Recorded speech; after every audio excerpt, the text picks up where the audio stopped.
All right, this is Evan, the third host, and we're back for part 3 of our Q&A with myself and Randy, the first host.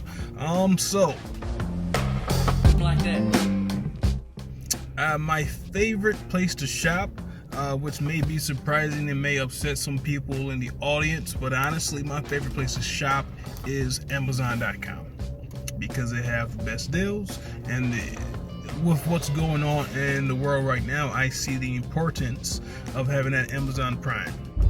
To go along with Evan on here is Amazon.com. That's always the first place I look.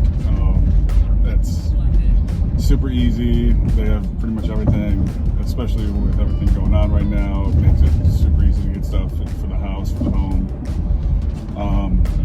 Amazon.com.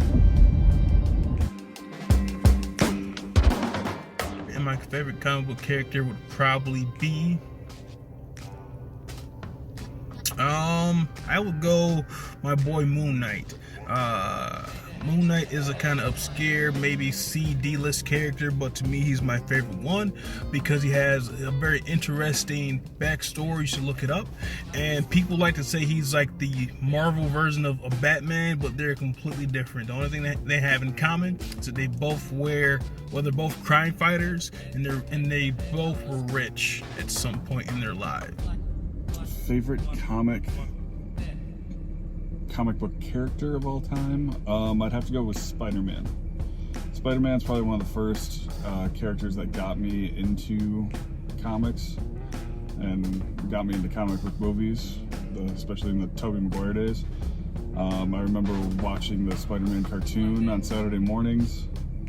Always got sucked into that. They always had great stories, great characters. So Spider-Man. Favorite TV show? I'm not sure if we're doing of all time or currently, but I would probably say my favorite TV show is probably Mad Men. Mad Men had a lot of layers to it.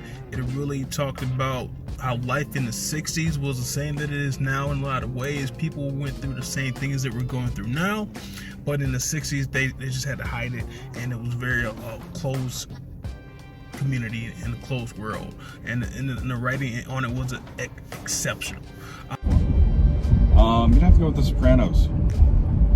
I know it's kind of aged a little bit since it first came out in the late 90s, but it was one of those shows that I first binged because got all the DVDs for it and everything. Actually, that was back when I had Netflix, and they had to send you a DVD one at a time or two at a time, whatever it was. So I'd wait for my Sopranos, like season 3 disc 2 to show up. So yeah, Sopranos. My favorite wrestler, we'll do of all time, and then we'll do currently. My favorite wrestler of all time is Brian Pillman. I think that what he did on the mic and his skills and how he revolutionized the light heavyweight division at WCW back in the day, and the loose cannon gimmick was one of the best gimmicks of any wrestler ever, in my opinion, and because people still debate as to whether that was a gimmick or if that was really him being that crazy. So really good things. This is a person who really put their heart out for the business, as they call it, when it's really an industry, not like the WWF or E or AEW or WCW or a business. But when they say the business, they really mean the industry. That's just something about wrestling that kind of irritates me. Anyway, my favorite current wrestler would probably be Dean Ambrose, or I think his name is Jon Moxley now, or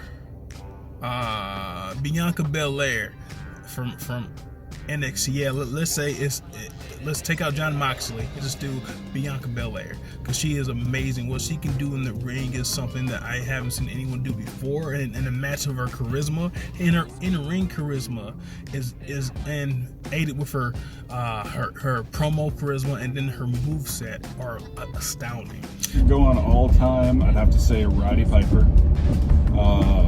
Evan and I got a chance to meet Roddy Piper about a year before he died. It was really cool. He's a really nice guy, kind of crazy. It was just at like a meet and greet. was a lot of fun. And currently I'd have to say my favorite wrestler would be Daniel Bryan. He's a guy that can work both sides. He's a great underdog, but he can also be a real dick when he needs to be. Just his work ethic alone, coming back from injury. I used to watch him back in Ring of Honor days down to Detroit when he wrestled with Bryan Danielson. I enjoyed him back then. Alright, so my favorite comic book to TV or movie transition would be Sin City. Because Sin City at the time was revolutionary, and it showed what, like, some comic books are so good you don't have to change anything about them. Just film them as is, and you'll get an amazing product. So yeah, so Sin City. My favorite comic to TV show transition, for that one I have to say Daredevil. That first Netflix Daredevil series was just phenomenal, and one of the first ones that I sat and binge watched on Netflix, just because it kept you going. Every single episode had something new, and just the dynamic between Daredevil and Kingpin was amazing. So that's it for the questions. I hope you guys enjoy that, and be sure to subscribe, leave comments, like, follow, do everything like that. Listen to our podcast, True Stories Based on Fiction, which is coming out weekly now. And you can find it anywhere you can find any podcast. But until next time, we'll see you. We're out.